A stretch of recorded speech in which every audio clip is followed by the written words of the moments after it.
બોટાદ જિલ્લામાં ઓનલાઈન છેતરપિંડીનો ભોગ બનેલા લોકોને તેની રકમ પરત અપાવવામાં પોલીસ સફળ થઈ છે। બોટાદ પોલીસે કુલ 28,000 જેટલા બેંક ખાતાઓ અનફ્રીઝ કરાવ્યા છે। બોટાદ જિલ્લાના ડીએસપીએ જણાવ્યું હતું કે 2023માં સાયબર ક્રાઇમ પોલીસ દ્વારા 85 અરજદારોને 16,85,000 અને 2024માં 95 અરજદારોના 45.30 લાખ જેટલી રકમ પરત અપાવવામાં સફળતા મેળવી છે।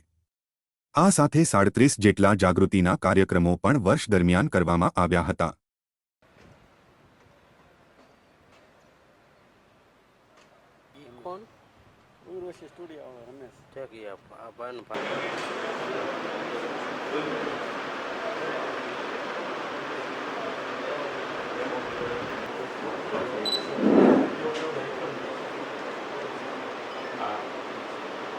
આપ સૌ જાણો છો એ રીતે હાલ મોબાઈલ ટેકનોલોજી, ઇન્ટરનેટ, કમ્પ્યુટર્સનો ઉપયોગ વધતા સાયબર ક્રાઇમના બનાવો પણ વધારો થયેલો છે। જે અનુસંધાને ગુજરાત પોલીસ દ્વારા સાયબર ક્રાઇમ અંગેની જે પોલિસી છે એમાં પણ ઘણા ફેરફારો કરવામાં આવ્યા છે।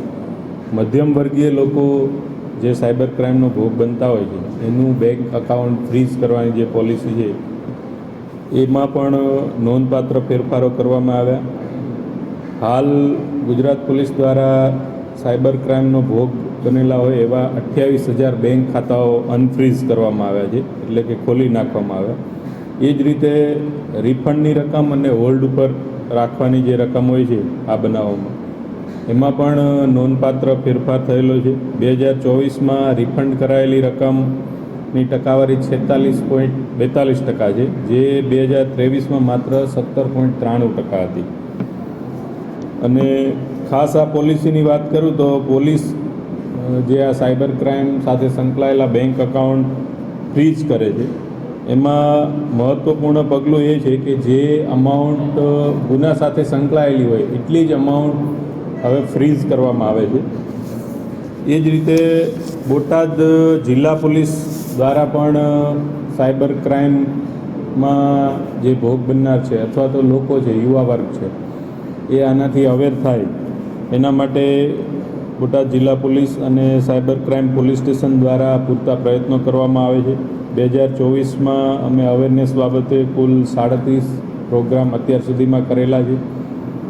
2023ની વાત કરું તો સાયબર ક્રાઇમ પોલીસ સ્ટેશન દ્વારા કુલ 85 અરજદારોને 16,80,000 જેવી રકમ પરત અપાવવામાં આવી છે।